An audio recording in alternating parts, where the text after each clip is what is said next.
السلام علیکم سامعین، حاضر خدمت ہے دل سے نکلے ہیں جو لفظ، جو کہ فرت اشتیاق کا ناول ہے، اس کی اگلی قسط۔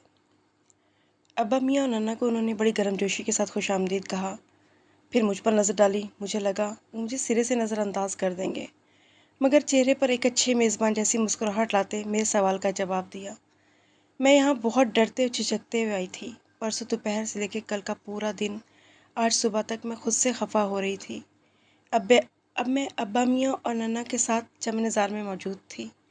ان کے اسکول کے سالانہ فنکشن میں یہاں آنا بھی چاہتی تھی اور آتے ہوئے جھجک بھی رہی تھی کہ اگر انہوں نے مجھے پہلے جیسے خوش اخلاقی، گرم جوشی اور اپنائیت سے بات نہ کی، مجھے بالکل نظر انداز کر دیا پھر۔ مگر ان کا رویہ میرے ساتھ نارمل تھا۔ ابا میاں ننا کے برابر بیٹھی میں اسٹیج پر مختلف نغمے، ڈرامے، ٹیبلو، تقریریں اور فینسی ڈریس شو کا مظاہرہ کرتے بچے دیکھ رہی تھی۔ عمر حسن بہت متحرک یہاں وہاں گھومتے، مہمانوں کو ریسیو کرتے، ان کی نشستوں اور تقریبات کے انتظامات کو دیکھتے ہوئے سب پر دھیان رکھتے نظر آئے۔ چمن زار کے مالکان اس تقریب میں شرکت کی غرض سے ان دنوں خاص طور پر یہاں آئے ہوئے تھے، اور تقریب کے اختتام پر ریفریشمنٹ کے دوران ابا میاں ان میں سے کسی ایک کے ساتھ مصروف گفتگو تھے، جبکہ ننا اپنی واقف کار خواتین سے مل رہی تھیں۔ میں پلیٹ ہاتھ میں لیے ایک طرف اکیلی کھڑی تھی، میرا یہاں کوئی واقف کار بھی نہیں تھا۔ تم خالی پلیٹ لے کر کیوں کھڑی ہو؟ وہ اس وقت تقریب میں شریک ڈھیر سارے مہمانوں کے ساتھ بے تحاشا مصروف تھے۔ اس مصروفیت میں انہیں پتہ ہی نہیں میرا دھیان کس طرح آ گیا۔ میں لے رہی ہوں، آپ فکر مت کریں، میں جواب میں مسکرائی، مگر وہ بھی کچھ ہچکچاتے ہوئے۔ تم آئی ہو، مجھے بہت خوشی ہو رہی ہے۔ میں سوچ رہا تھا کہ میں تمہیں الگ سے انوائٹ کرنا بھول گیا ہوں، پتہ نہیں تم آؤ گی یا نہیں۔ وہ بالکل اسی طرح بات کر رہے تھے، ان کے لہجے میں کہیں کوئی تبدیلی نہیں تھی، اور میں سوچ رہی تھی کہ شریک ہوں یا نہیں۔ کیوں بھائی، یہ سوچ بچار کیوں؟ میرے جواب پر انہوں نے فوراً پوچھا۔ مجھے لگا آپ مجھ سے ناراض ہو گئے ہیں۔ میں نے آپ سے ایک پرسنل سوال جو پوچھ لیا تھا، جو شاید آپ کو اچھا نہیں لگا تھا، بس اس لیے آپ میں آتے ہوئے ڈر رہی تھی۔ تم سے ناراض ہرگز بھی نہیں۔ پھر آپ اس طرح اٹھ کر، میرا ادھورا فکرہ ادھورا ہی رہ گیا۔ انہوں نے میری بے ساختہ بات کاٹ دی۔ وہ کوئی اور بات تھی سنیرا، میں تم سے ناراض نہیں ہوں، اور نہ ہی مجھے تمہاری کوئی بات بری لگی تھی۔ وہ مجھ سے خفا نہیں ہیں۔ یکدم ہی پرسکون اور مطمئن ہو گئی تھی۔ میں ان سے اور بھی بہت کچھ کہنا چاہتی تھی، مگر اس وقت اتنے مصروف تھے کہ میرے پاس کھڑے نہیں رہ سکتے تھے۔ ہر طرف سے انہیں پکارا جا رہا تھا، ہر طرف سے انہیں ہی مخاطب کیا جا رہا تھا، سو کسی ایک جگہ پر مستقل کھڑے نہیں ہو سکتے تھے۔ کل اپنی مخصوص جگہ آؤ گی نا لکھنے کے لیے؟ انہوں نے بڑھتے ہوئے جلدی سے مجھ سے پوچھا۔ میں نے سر کو ہاں میں ہلا دیا۔ وہ پھر بولے،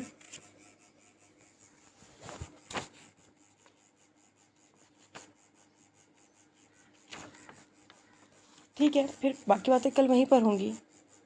اپنے باقی مہمانوں میں مصروف ہو چکے تھے۔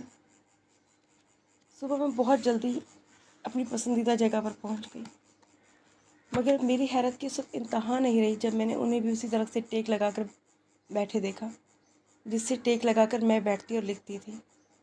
وہ صبح 8 بجے سے بھی کچھ پہلے یہاں موجود تھے، بلکہ ان کے بیٹھنے کا انداز بتا رہا تھا کہ وہ کافی دیر سے وہاں بیٹھے ہوئے ہیں۔ وہ آنکھیں بند کر کے بیٹھے ہوئے تھے، مگر جیسے ہی میرے قدموں کی آواز ان کے سماعت تک پہنچی، انہوں نے آنکھیں کھول دیں اور میری طرف دیکھ کر مسکرائے۔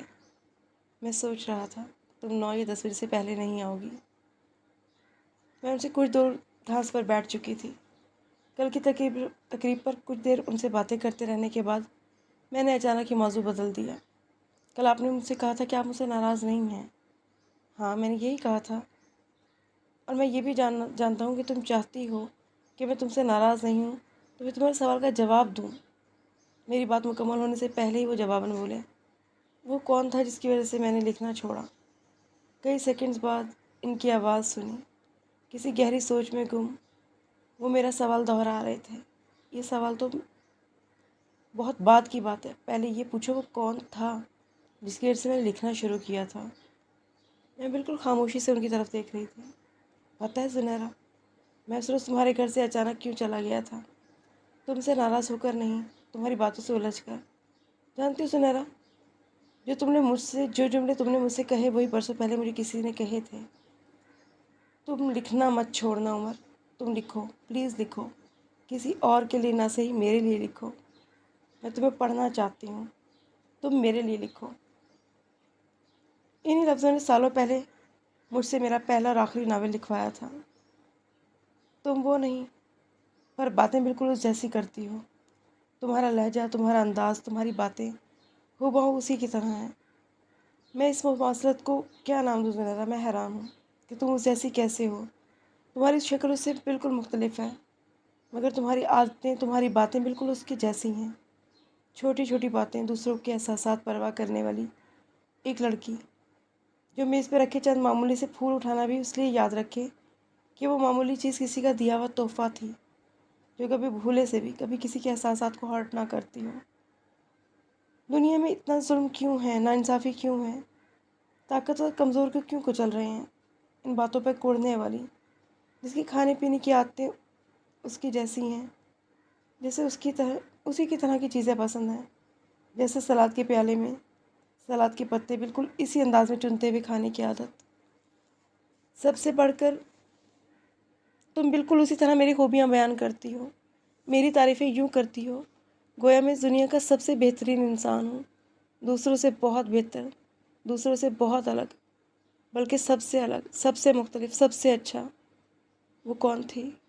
میری آواز سرگوشی سے ذرا بلند نہیں تھی۔ وہ کھوئی ہوئی نگاہوں سے مجھے دیکھ رہے تھے۔ ہاں، میں تمہیں بتانا چاہتا ہوں کہ وہ کون تھی، حالانکہ میری عقل، میرا شعور مجھے ایسا کرنے سے روک رہے ہیں۔ 4 دن کی ملاقات میں کوئی کسی کے سامنے اپنی ذات کھول کر رکھ دیتا ہے، مگر میرا دل میری عقل و شعور پر حاوی ہو رہا ہے۔ ان کی آنکھیں مجھ پر تھیں، مگر وہ مجھے نہیں دیکھ رہے تھے۔ آج میں جانتی تھی کہ وہ کہاں دیکھ رہے ہیں۔ میں نے آنکھ کھولی تو خود کو یتیم خانے میں پایا۔ میں کون تھا، کس کا بیٹا تھا، میرے ماں باپ کون تھے، میرا قبیلہ، میرا نسب کیا تھا، یہ سب میں کبھی جان ہی نہیں پایا۔ میری پہچان، میری شناخت، میری جڑیں، میرا اصل کہاں تھا؟ ان سوالوں کے جواب انسان کی شخصیت کو مضبوط کیا کرتے ہیں، اور میری تو بنیادیں ہی اکھڑی ہوئی تھیں بہت جاننے کی خواہش میں۔ اگر کبھی کچھ پتہ چل سکا تو صرف اتنا کہ ایک نیک اور خدا ترس شخص مجھے روتے، تڑپتے اور بیمار بچے کو ایک روز یتیم خانے میں داخل کروا گیا تھا، جب ابھی میں فقط 1-2 ماہ کا تھا۔ وہ شخص کون تھا، اس کا مجھ سے رشتہ کیا تھا، یہ بھی مجھے بتانے والا کوئی نہیں تھا۔ یتیم خانے میں کسی نے مجھے بے نام بچے کا نام عمر حسن رکھ دیا۔ بے نام و نشان، کوئی آسان بات نہیں۔ میرے کوئی ماں باپ، میرا کوئی خاندان، میری کوئی پہچان، میری کوئی شناخت ہی نہیں۔ اس احساس نے زندگی کے ہر موڑ پر لہو لہان کیا مجھے۔ وہ 2 لوگ جو ہماری زندگی میں سب سے اہم ہوتے ہیں، ہمارے والدین، میں نہ ان کا نام جانتا تھا نہ نشان۔ وہ بول رہے تھے اور میں سن رہی تھی۔ میری نظر ان کے چہرے پر جمی تھی، اور دور کہیں پہاڑوں سے اس پار کچھ تلاش کر رہی تھی۔ کھوئی کھوئی اداس آنکھیں جو ماضی کی دھن میں گم ہو رہی تھیں، وہ ان یادوں کو پھر سے یاد کر رہی تھی جنہیں وہ شاید کبھی بھولی ہی نہیں تھی۔ عمر حسن یادوں کے سفر پر نکلے تھے، اور اس سفر میں ان کی ہم سفر تھی۔ وہ کتنے گھنٹے بولتے رہے، میں کتنے گھنٹے سنتی رہی۔ اس کا کوئی احساس ہی نہ ہو سکا۔ مجھے تو یہ احساس بھی نہ ہوا کہ وہ جہاں جہاں وہ مسکرائے میں بھی مسکرائی تھی، جہاں جہاں وہ ہنسے میں بھی ہنسی تھی، جہاں ان کا لہجہ بوجھل ہوا آواز بھر آئی وہاں میری آنکھوں کی سطح بھی نم ہوئی تھی۔ بس اتنی سی داستان تھی میری، جسے سننے کے لیے تم بے چین تھی۔ اس میں غیر معمولی کچھ بھی نہیں تھا۔ یہ ایک عام سے شخص کی ایک عام سی کہانی ہے۔ کئی گھنٹے تک بولنے کے بعد جب وہ خاموش ہوئے تو وہ پھر کچھ دیر تک خاموش رہے۔ میں ان کے ساتھ ان کے ماضی کا پورا سفر طے کیا تھا، اور جب ہم اس سفر سے لوٹے تو وہ اپنے آپ میں یوں گم ہوئے تھے جیسے انہیں یہ یاد ہی نہ ہو کہ ان کے برابر میں کوئی اور بھی بیٹھا ہے، جیسے ماضی کے سفر سے صرف میں لوٹی ہوں۔ وہ ابھی بھی ماضی کے کسی پل پر کھڑے ہیں، صرف ان کا جسم یہاں ہے، ان کی روح، ان کا دل، ان کا دماغ، ان کی سوچیں، سب کچھ اور کہیں ہے۔ مجھے ان کے چہرے پر بکھرا کر ان کی آنکھوں میں ٹھہرا درد ہمیشہ سے کہیں سوا نظر آیا، مگر پھر وہ عمر حسن تھے، عمر حسن جنہیں دکھوں کو چھپا کر مسکرانا آتا تھا۔ انہیں تھوڑی دیر میں میری موجودگی کا دھیان آ گیا، تبھی انہوں نے سادے سے لہجے میں مجھ سے بات کہی۔ میں ان سے کچھ بھی نہ کہہ سکی، کچھ بھی نہیں۔ میرے پاس کہنے کو کچھ تھا ہی نہیں، کوئی ہمدردی، کوئی دلاسا، کوئی تسلی، کچھ بھی نہیں۔ کبھی بھی لفظ اتنے بے قیمت اور بے توقیر نہیں ہوتے تھے۔ ان کے استعمال سے کہیں بہتر خاموشی ہو جایا کرتی ہے بعض دفعہ۔ چلیں، انہوں نے آہستگی سے مجھ سے کہا۔ وہ بہت تھکے ہوئے اور بڑے نڈھال لگ رہے تھے۔ میں گردن ہلاتی فوراً کھڑی ہو گئی، مجھے گھر تک چھوڑنے آئے۔ اس دوران ہم دونوں بالکل خاموش رہے، یوں جیسے ہم دونوں ہی کے پاس کہنے سننے کو اب کچھ بھی نہیں ہے۔ گیٹ کے سامنے آ کر ہم دونوں رکے تو وہ دھیمے لہجے میں مجھ سے بولے، کسی کو اپنی زندگی کے پوشیدہ گوشے دکھا کر یہ کہنا کہ دیکھو میں نے تم پر اعتبار کیا ہے، میرے اعتبار کو ٹوٹنے مت دینا، اس کی توہین اور تذلیل کرنے کے مترادف ہے۔ میں سمجھتا ہوں کہ انسان یا تو کسی پر اعتبار نہ کرے، اور اگر کرے تو پھر پورا پورا اعتبار کرے۔ یہ کچھ اعتبار اور کچھ بے اعتباری والی کیفیت دونوں فریقوں کے لیے تکلیف دہ ہوتی ہے۔ مجھ سے کیا کہنا چاہ رہے تھے میں سمجھتی تھی۔ وہ درپردہ مجھ سے وعدہ لے رہے تھے کہ انہوں نے مجھ پر اعتبار کیا ہے اور مجھے ان کا مان رکھنا ہے۔ میرے جواب سے پہلے انہوں نے مجھے خدا حافظ کہا اور فوراً وہاں سے پلٹ گئے۔ یہ ایک خاص شخص کی خاص کہانی ہے۔ یہ اس شخص کی کہانی ہے جس کے خوابوں، جس کی خواہشات، محبت کی انتہا اور محبت کی ابتدا سب کچھ ہے۔ لوگ زندگی سے اپنے لیے بہت کچھ چاہتے ہیں، بہت کچھ مانگتے ہیں۔ وہ صرف محبت مانگتا ہے۔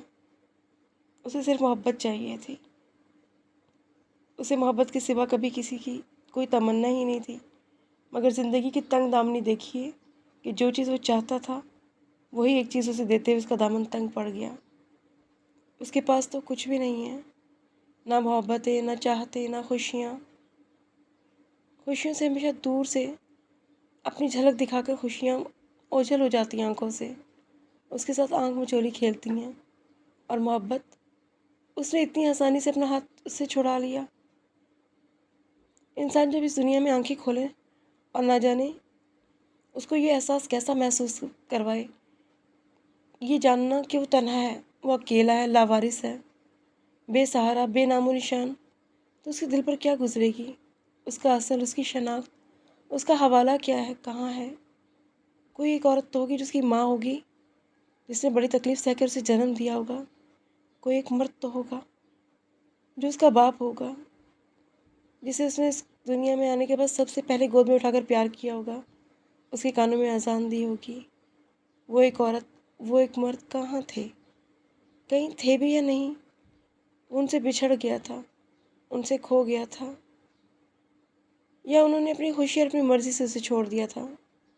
وہ زندگی کے بہت برس تک کبھی طے ہی نہیں کر پایا کہ وہ ان دو انسانوں سے محبت کرتا ہے یا نفرت، انہیں مظلوم اور بے بس سمجھے یا ظالم اور سنگ دل۔ اس کے ماں باپ کسی حادثے کا شکار ہو کر مر گئے تھے اور اسے لاوارث و بے سہارا ایک یا دو ماہ کے بچے کو کوئی خدا ترس اس یتیم خانے میں چھوڑ گیا تھا۔ اس کے ماں باپ بہت غریب تھے، اس کا بوجھ اٹھا سکنے کے قابل نہیں تھے، غربت کے ہاتھوں مجبور تھے۔ انہوں نے خود اسے یتیم خانے میں داخل کروایا تھا۔ وہ اس دنیا میں انچاہا آیا تھا، کسی گناہ کی جیتی جاگتی نشانی کے طور پر، اور گناہوں کو تمغوں کی طرح سجایا نہیں جاتا سینوں پر، انہیں خود سے دور ہٹا دیا جاتا ہے، انہیں سب سے چھپا کر کہیں پھینک دیا جاتا ہے۔ اپنی سوچے ممکنہ وجوہات میں سے وہ تیسری وجہ کو کبھی شعوری اور کبھی لاشعوری طور پر سامنے لایا ہی نہیں کبھی بھی۔ بہت عمر گزارنے کے بعد اس نے تیسری وجہ سے پھر بھی کبھی آنکھیں نہ ملائیں۔ اس نے اپنی وجوہات کی فہرست میں ہمیشہ اسے خارج کیے رکھا۔ اگر ایسا نہ کرتا تو سر اٹھا کر کبھی کھڑا ہی نہ ہو پاتا، خود اپنے آپ سے بھی کبھی آنکھیں نہیں ملا پاتا۔ اس نے یتیم خانے میں آنکھیں کھولی، اس کو اپنا مقدر جانا۔ 4 سال کی عمر تک تو وہ یہ بھی نہیں جانتا تھا کہ یتیم خانے کی دنیا سے باہر جو دنیا ہے، وہاں ہر بچہ ایک گھر میں موجود ہوتا ہے، اس کے ماں باپ ہوتے ہیں، ماں باپ کے ساتھ بہن بھائی، گھر، خوشیاں، محبتیں، یہ سب اسے ان بچوں کی باتیں سن سن کر پتہ چلا جو تھوڑے بڑی عمر کے تھے، جنہوں نے باپ کی شفقت اور ماں کی ممتا کا ذائقہ چکھا تھا، جن سے اس کے ماں باپ کسی حادثے کے تحت چھن گئے تھے۔